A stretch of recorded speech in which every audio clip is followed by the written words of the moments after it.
할렐루야. 탈무드에 보면 그런 이야기가 있습니다. 이 세상에서 가장 똑똑한 사람은 배우려는 자세를 가진 사람이고, 이 세상에서 가장 강한 사람은 자기 자신을 이기는 사람이고, 이 세상에서 가장 행복한 사람은 자기가 가진 것에 만족하며 감사하는 마음을 가지고 살아가는 사람이다. 그런 말이 있습니다. 그렇습니다. 우리는 하나님 앞에서 늘 하나님 앞에 감사하는 마음을 가져야 됩니다. 이 감사하는 마음이 결국은 인생의 행복이고, 또 이것이 하나님 앞에 더 나아가서는 축복의 비결입니다.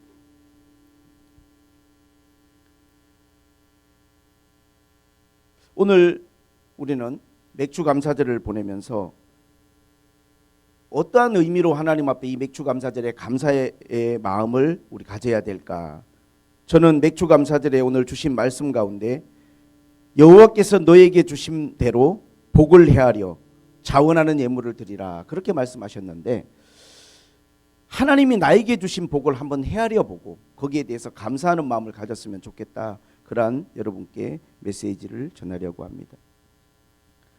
이스라엘 백성들은 항상 하나님 앞에 예배가 있었어요. 그들은 무슨 아침 저녁으로 드리는 상번제가 있고, 그리고 일주일에 한 번씩 안식일을 그들을 하나님 앞에 구별하여 드리잖아요. 근데 이 안식일법은 십계명에도 나와 있는 법으로서 이 법을 어기고 안식일을 지키지 않으면 사형에 처할 정도로 강력하게 하나님이 주일을 지킬 것을, 안식일을 지킬 것을 명령하셨거든요. 자, 그런데 그들이 아침 저녁으로 드리는 번제가 있고 일주일에 한 번 드리는 안식일이 있음에도 불구하고 하나님이 1년에 3번 그들에게 감사절기를 주셨어요. 우리가 날마다 하나님 앞에 예배를 드리지만 하나님이 특별히 감사의 절기를 만들어 주신 이유는 우리가 신앙생활을 매일 또 매주 하는 것 같아도요, 어느 순간 되면 감사한 마음에서 멀어져서 그냥 예배가 하나의 생활이 되어버릴 수가 있기 때문에 항상 중요한 지점에서 하나님 앞에 이스라엘 백성들은 감사를 드리는데, 이때는 그들이 하던 일을 다 좀 내려놓고 예루살렘까지 와서, 하나님이 지정한 곳이 예루살렘이, 그곳에 와서 하나님 앞에 예배, 그 정도의 열과 성의를 보이라는 거예요. 근데 이 말씀이 나름 그래도 잘 지켜진 게, 이 말씀을 주시고 나서 1500년이 지나서 지금으로부터 2000년 전 그 예루살렘에 사람들이 이 맥주절을 지키겠다고 천하 각국에서 경건한 유대인들이 다 맥주절 지키려고 왔을 때, 그날 사도행전 2장에 성령이 그들에게 임하였잖아요. 천하 각국에서 왔거든요. 그러니까 이 절기를 지키라는 말씀이 오랜 시간이 지났어도 이스라엘 백성들이 절기 때가 되면 그래도 감사하는 마음을 가지고, 우리가 그 먼 거리를 지금처럼 비행기 타고 날아가는 것도 아닐 텐데 그래도 하나님의 백성들 중에 경건한 사람들은 말씀으로 살려고 그렇게 순종하고 나아갔더라고요. 사람이 이 감사의 마음을 잃어버리면 신앙생활이란 게 종교생활이 돼버릴 수 있어요. 감사도 없고 즐거움도 없는데 교회만 나온다라고 하는 것은 그건 종교죠, 종교. 우리가 하나님 앞에 항상 감사의 마음이 한결같을 수는 없지만 그래도 1년에 3번 감사절기를 지키고 그것을 위해서 예루살렘까지 가는 열과 성을 다하다 보면 다시 우리의 마음이 감사라는 주제로 하나님 앞에 세워질 수 있기에 감사절기를 주신 거거든요. 종교개혁자 말틴 루틴은 그렇게 이야기했습니다. 기독교인과 비기독교인을 구분할 기준은 뭐냐? 지나간 일을 감사할 줄 아느냐, 아니면 모르느냐. 지나간 일. 오늘 우리가 하나님 앞에 하나님이 나에게 주신 복을 한번 헤아려 보라는 거예요. 지나간 시간들을 한번 돌아보면서 하나님이 나에게 어떠한 복을 주셨는지 한번 헤아려 보라는 거예요. 이거를 할 수 있고 그게 된다면 하나님 앞에 여러분들은 단지 종교인이 아니라 신앙인이, 정말 하나님 믿는 사람이에요. 왜냐하면 지나간 시간을 돌아보면 그 지나온 시간에 감사하고 좋았던 일만 있는 게 아니잖아요. 속상하고 아프고 힘들었던 일들이 너무나 많았을 거란 말이에요. 그럼에도 불구하고 우리가 하나님 앞에 그 시간들을 돌아보면서 하나님의 은혜의 흔적들, 하나님이 은혜의 어떠한 그 손길들을 우리가 찾아서 감사할 수 있다는 것은 그 사람이 하나님을 지금도 의지하고 있다는 거예요. 무엇을 우리가 헤아려서 감사해야 되느냐? 오늘 본문 속에서 제가 한번 몇 가지를 찾아보려고 합니다. 첫째는 12절에 보니까 너는 애굽에서 종되었던 것을 기억하고 이 규례를 지킬지니라. 맥주절은 농사에 즐기고 추수에 감사하지만 먼저 하나님 앞에 감사해야 될 것은 종되었던 걸 기억하고 규례를 지키라는 거예요. 바로 그 유월절이죠. 앞에 읽어보면 유월절 절기가 있어요. 430년 동안 이스라엘 백성들이 종살이했죠. 430년이면요 자자손손 정말로 몇 대입니까 이게? 자자손손 그냥 그들은 종살이만 하고 살았어요. 이렇게 오랫동안 종살이를 하다 보면요 완전히 그게 그들의 DNA 속에 녹아져 있어서 거기서 벗어날 수 없습니다. 절대로 자기들의 힘으로 바로에게 벗어날 수 없고 애굽에서 벗어날 수 없어요. 나중에 이스라엘 백성들의 수가 많아지니까 한 200만 그렇게 넘어가니까 바로 왕이 위기를 느끼고 그들에게서 남자아이가 태어나면 다 죽이라고 하는 말도 안 되는 명령을 내려도 이스라엘 백성들이 그거에 대한 한거를 하지 못할 정도로 자기 아이들을 다 강물에 나일강에 버려야 될 정도로 그렇게 이스라엘 백성들이 위축되고 주눅들어 있었어요. 아무것도 할 수 없습니다. 절대 벗어날 수 없어요.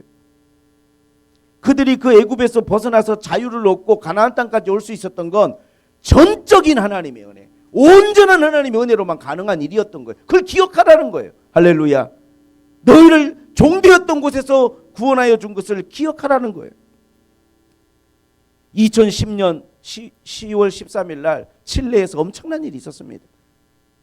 69일이나 지하 700m에 매몰되어 있던 33명의 광부가 구출되는 날이었어요.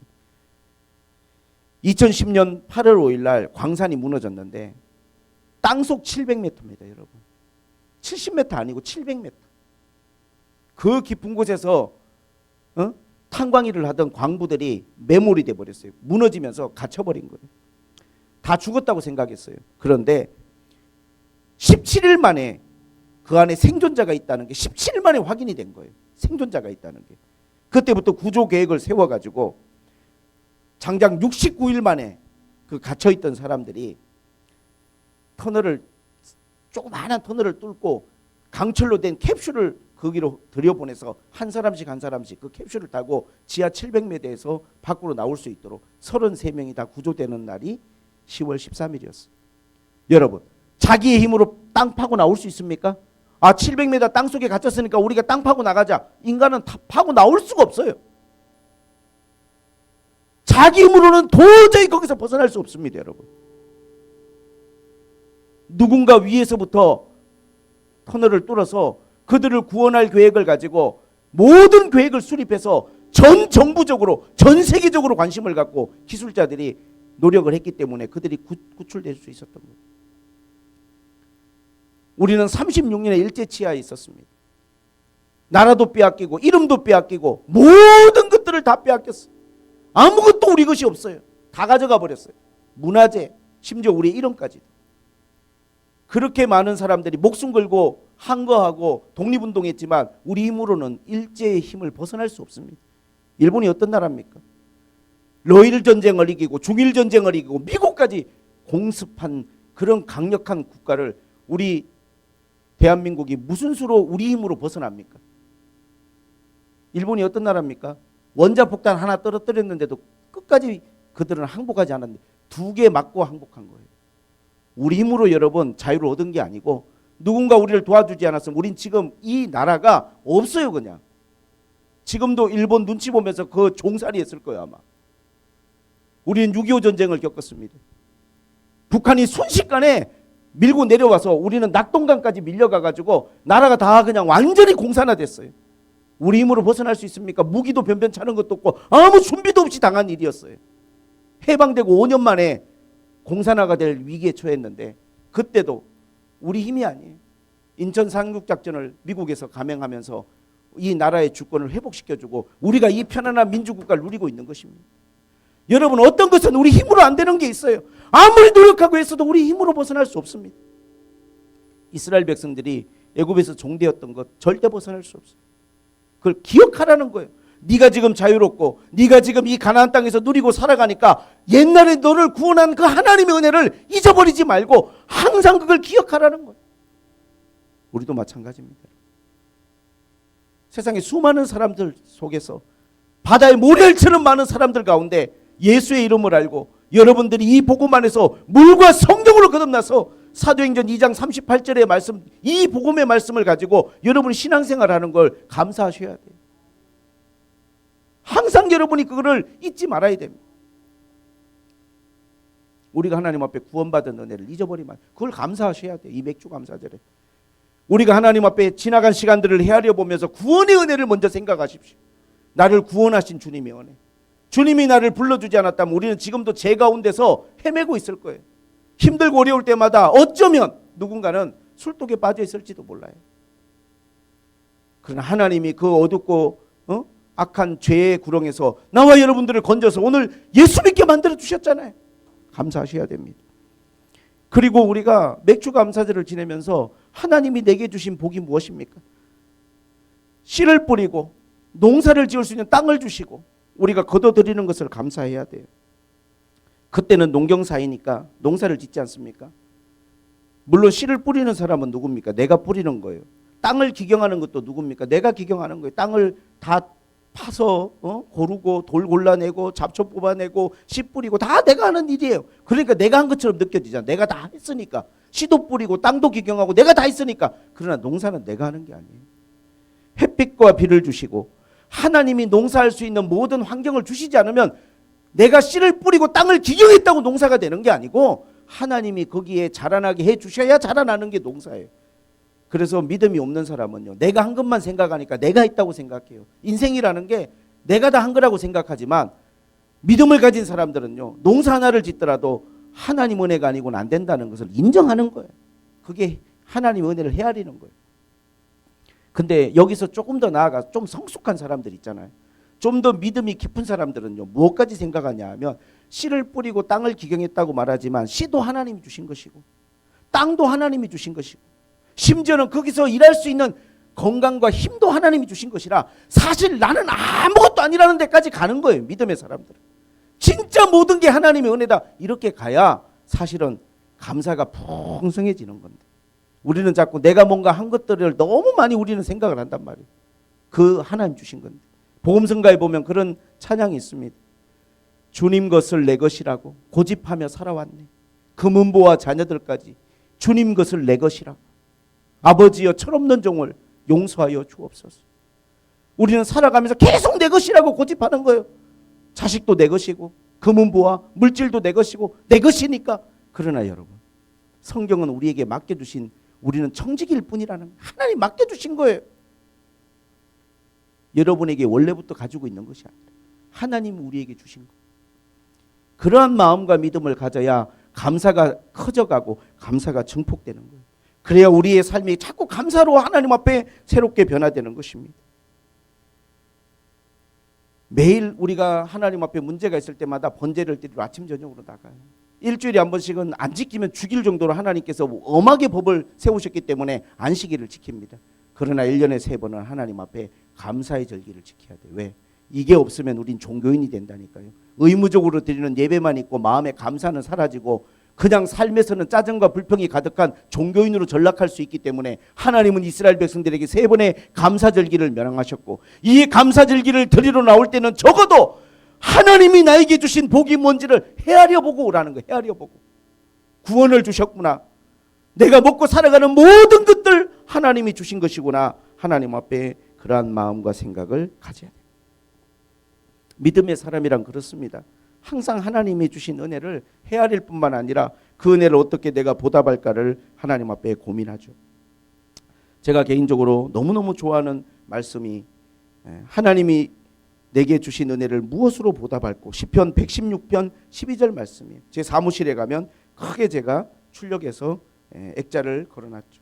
하나님이 내게 주신 복을 내가 무엇으로 보답할꼬. 그런데 다윗은 이 시편 기자가 이제 다윗이라고 저는 생각하는데, 다윗은 그렇게 이야기합니다. 116편 읽어보면 그래요. 여호와께서 내 음성과 내 간구를 들으심으로 내가 그를 사랑하는도다.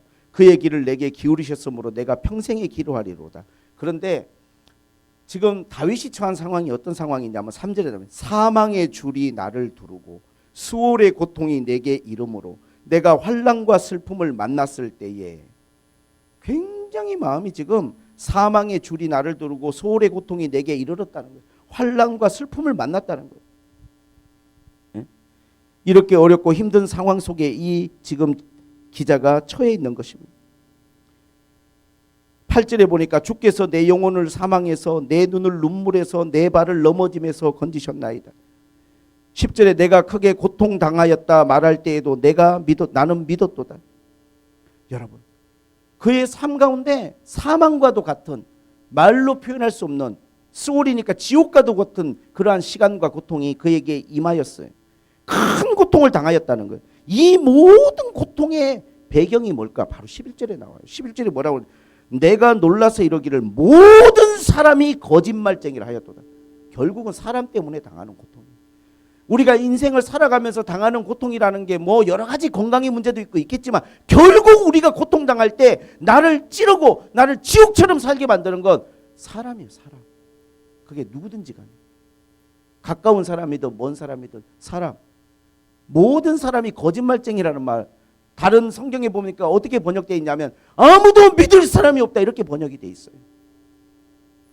왜 그럴까요? 왜 모두가 거짓말쟁이라고 다윗이 이야기했을까요? 좋은 날에는 호언장담하면서 우리가 남이가 그랬다면서 마치 어려울 때 나한테 큰 힘이 되어줄 것처럼 별의별 소리 다 하지만 결국 정작 내가 힘들고 어려울 때는요, 전부 다 거짓말쟁이처럼 우리에게서 멀어져 가는 게 사람입니다. 진짜 나에게 도움이 필요할 때는요, 외면하고 모른 척하는 게 인간이에요. 그런데 이 11절에 모두가 거짓말쟁이라고 말하면서 12절에 내게 주신 모든 은혜를 내가 여호와께 무엇으로 보답할까? 여러분 잘 생각해 보세요. 사람은 갈림길에 항상 서요. 정말로 어려운 있고 힘든 순간이 왔을 때 딱 그 사람의 중요한 결정과 갈림길이 거기서 결정이 납니다.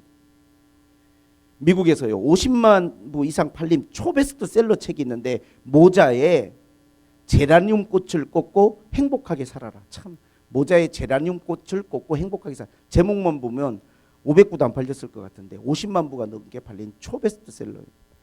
이 책의 저자가 바바라 존슨인데, 그냥 남편하고 아들 넷 데리고 평범한 주부예요. 그냥 아주 평범한 사람이었어요.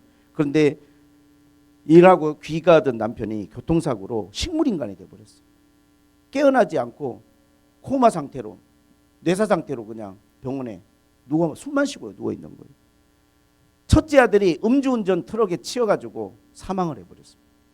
둘째 아들은 동성애자라고 선언하고 집을 나가버렸어요. 셋째 아들은 집이 너무 심란하고 그러니까 베트남 전쟁에 18살에 참전해서 사망해버렸습니다. 아니 무슨 욥도 아니고, 이 욥이잖아요 지금. 욥. 남편 죽고 큰아들 죽고 둘째 아들 동성애 선언하고 셋째 아들 죽고, 이 여자가 어떻게 삽니까? 어떻게 살았을 것 같아요? 여러분 상상이라도 한번 해보세요. 비관이죠. 절망이죠. 원망이죠. 하나님 원망, 막 모든 것에 대한 원망, 현실판 욥의 고난이 아닌가? 에? 왜 나에게만 이런 불행한 일이 닥치나? 하나님 어떻게 이런 일이, 비관하고 원망하고 괴로워하고 욕하고, 그러다가 어느 날 마음을 추스리고 내가 이렇게 살아서는 안 되지, 그런 마음이 들어왔어요.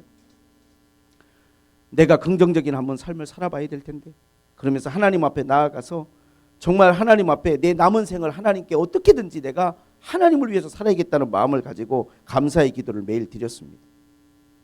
이거는 그 사람의 어떠한 선택과 결단이에요. 그에게 주신 자유의지가 이 절망적인 상황에서 하나님을 향하게끔 만들었어요. 나는 하나님을 그래도 찾아가서 하나님께 기도하고 하나님께 답을 구해야겠다.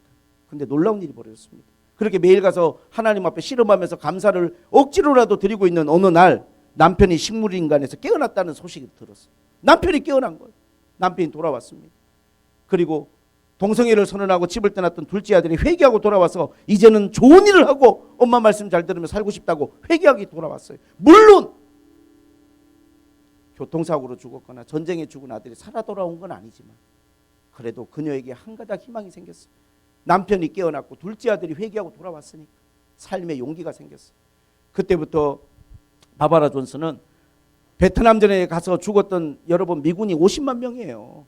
그 사람들 부모님들에게 편지와 전화를 하면서 그들에게 위로와 격려를 전하고 하나님의 은혜를 전하면서 그가 좋은 일들을 하다가 이 분이 하나님 앞에 정말로 평범한 주부인데 자기의 삶에서 느끼고 깨달은 것들, 어떤 절망의 순간에도 한숨만 쉬지 말고 하나님 앞에 나아가야 될 이유들에 대해서 이 책을 쓴 거예요. 모자에 제라늄 꽃을 꽂고 행복하게 살아.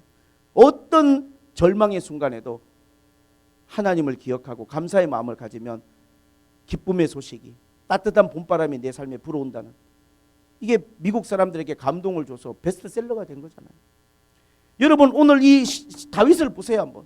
사람들은 다 거짓말쟁이입니다. 나는 사망의 지금 고통, 나는 지금 지옥의 맛을 보고 있습니다. 큰 고통이 내게 임하였고 내가 말할 수 없지만 그럼에도 불구하고 하나님이 내 기도를 들으시고 내 간구를 들으심으로 내가 하나님을 사랑합니다. 그러면서 7절에 선포를 해버려요. 내 영혼아 네 평안함으로 돌아갈지어다 여호와께서 너를 후대하심이로라. 자기 스스로 자기에게 평안하라고 선포하는 거예요.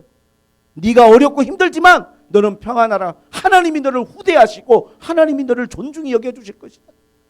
얼마나 믿음이 있습니까? 이렇게 믿음 있는 사람은요 절망의 순간에도 하나님을 붙들고 싸워서 하나님 앞에 하나님의 은혜를 누리는데, 저는 이번 주에 너무너무 마음이 아픈 게 일가족이 완도에서 그냥 차 몰고 아우디 몰고 바다 들어가 버렸어. 조유나 10살짜리 아이의 엄마 아빠가 봤더니 무슨 가상화폐 그런데 투자했다가 1억 이상 빚을 지고, 우리에게는 희망이 없다. 우리에게, 여러분 믿음이 없고 하나님이 없는 사람은요 그 돈의 무게가, 그 투자해서 손실 본 돈이 내가 죽고 싶을 만큼 그렇게 무겁게 느껴지는 거예요. 그 사람의 심정은 그런 거예요. 아무 희망이 없다. 더 살아봤자 지옥이다, 고통이다. 장례식을 하는데 일가 친척 한 명이 안 왔습니다. 누군가는 있을 거 아니에요. 아무도 안 왔어요. 어떻게 살았으니까 그러겠어요. 사람은 누구나 어려움에 처할 수 있죠. 근데 어려울 때 우리가 어떻게 행동하는가라고 하는 것은 여러분에게 주신 하나님의 선택이에요. 바바라 존스처럼 이런 말도 안 되는 욥과 같은 고난을 당해도 정신을 차리고 내가 이렇게 살지 말아야지 하고 하나님 앞에 나아가니까 다시 희망의 바람이 불어오고 은혜의 바람이 불어오고 선한 영향력을 미치는 베스트셀러 작가가 될 수도 있는 거예요. 자기 삶을 스스로 포기하고 바다에 몸을 던지는 이러한 유나양 같은 이런 가슴 아픈 일도 있는 거예요. 애가 뭔 잘못이 있습니까?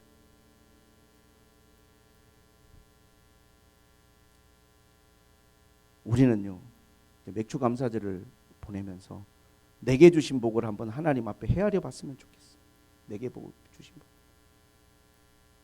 여러분도 저도 힘들고 어려운 시간 많이 보냈지만 그래도 하나님의 은혜, 하나님이 나에게 주신 구원의 은혜가 있고 나에게 주신 내 삶에 하나님의 은혜의 흔적과 손길들이 있잖아요. 여러분. 감사의 마음을 잊지 말고. 어떤 목사님 그런 이야기를 하더라고요.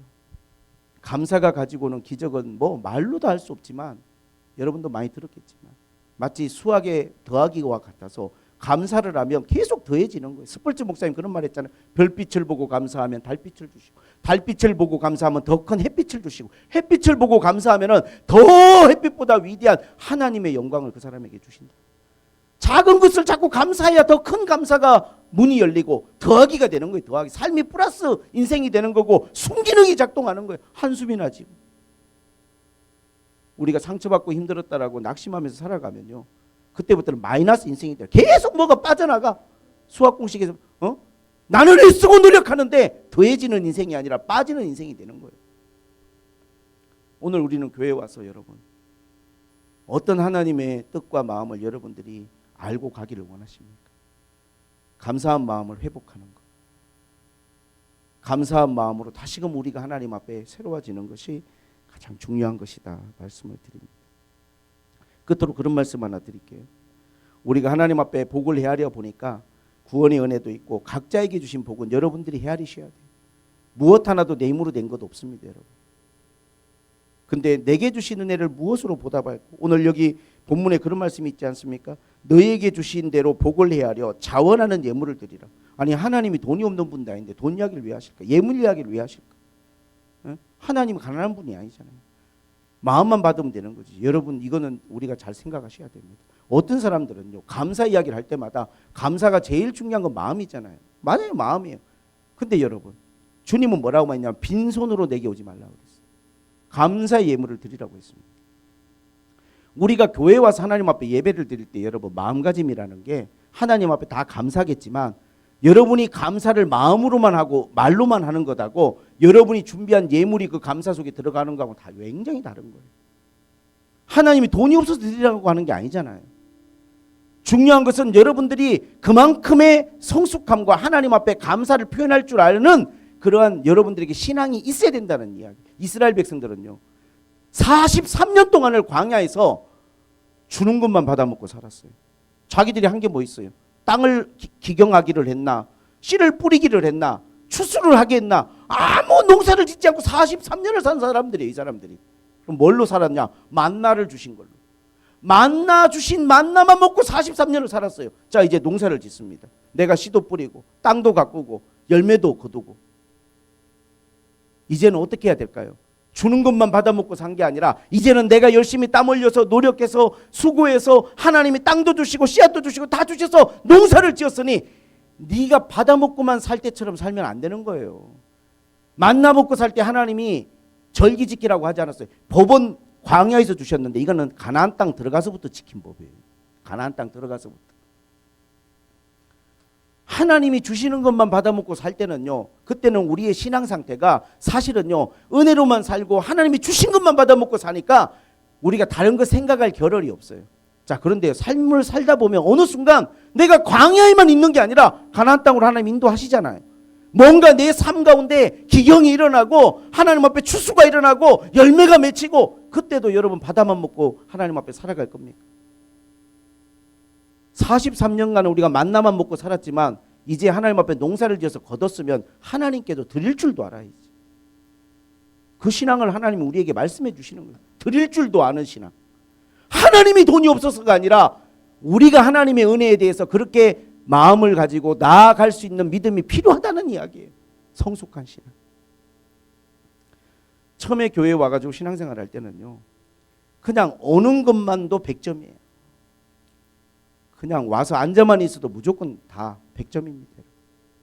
그러나 신앙생활을 하면서 여러분의 삶 가운데도 하나님께서 은혜의 시간들을 주시고 열매 맺는 시간들을 주셨으면 주신 것에 대해서 하나님 앞에 이제 나도 하나님께 드릴 수 있는 믿음도 가져야지. 언제나 광야에서 신앙생활 하듯이 만나만 먹고 사는 사람처럼 그렇게 우리가 하나님 앞에 신앙생활을 한다면 그 신앙의 상태는 마음은 감사하다고 본인은 말하고 있을지 몰라도 어린아이 신앙이 머물러 있는 거예요. 하나님 앞에 드릴 수 있는 성경 그렇게 이야기합니다. 너에게 주신 복을 헤아려 하나님 앞에 자원하는 예물을 드려라. 사랑하는 새물교회 성도 여러분, 저는 가능하면 하나님이 주신 말씀에 가감하지 않고 말씀을 여러분들에게 기도하면서 전달하려고 나름 노력하는 목사예요. 여러분들이 하나님의 말씀에 귀를 기울이시고 오늘 이 맥주절에 다시 한번 우리가 어떤 마음으로 감사를 해야 되고 어떻게 하나님께 감사드려야 될지를 헤아려 보고 오늘 예배를 드리고 돌아가는 여러분의 발걸음이 바바라 존스의 마음처럼 좀 힘들고 어렵더라도 다윗의 마음처럼 시편 116편의 다윗의 마음처럼 여러분들이 낙심되고 어려울 때 다시금 하나님을 한번 붙드시고 감사의 마음을 헤아려서 감사의 삶으로 여러분이 하나님 앞에 새로워진다면 여러분의 삶에 정말로 하나님의 놀라운 은혜와 헤아릴 수 없는 또 하나님의 크신 축복이 임하는 시간들이 다시금 또 시작되지 않을까 저는 그렇게 생각해 봅니다. 우리 모든 성도들에게 평안이 임하고 하나님의 큰 축복이 이 맥주절과 더불어 여러분 가정마다 사업마다 충만하시기를 주님의 이름으로 축복을 드립니다. 할렐루야. 오늘 우리 김복래 성도님이 어머님이 다 앉아 계시니까 내가 설교가 더 성령의 기름 부음이 임해가지고 목소리가 높아지고 내가 더 저에게 은혜가 있었던 것 같아요. 너무 감사합니다. 기도하겠습니다. 하나님 아버지 감사합니다. 이 맥주절에 우리의 삶이 다시금 하나님 앞에 감사로 새로워질 수 있도록 하나님이 축복하여 주옵소서. 사랑하는 샘물결교회 모든 성도들의 삶 가운데 날마다 드리는 번제와 안식일의 예배만 아니라 1년에 3번 반드시 드려야 됐던 이 감사의 절기처럼 우리의 삶은 항상 하나님 앞에 감사로 다시금 하나님 앞에 새로워지고 무장되는 시간이 되게 하여 주옵소서. 이 맥주절에 우리의 마음이 하나님 앞에 은혜와 기쁨과 감사의 마음으로 새로워지기를 원합니다. 예수님의 이름으로 축복하며 기도하옵나이다.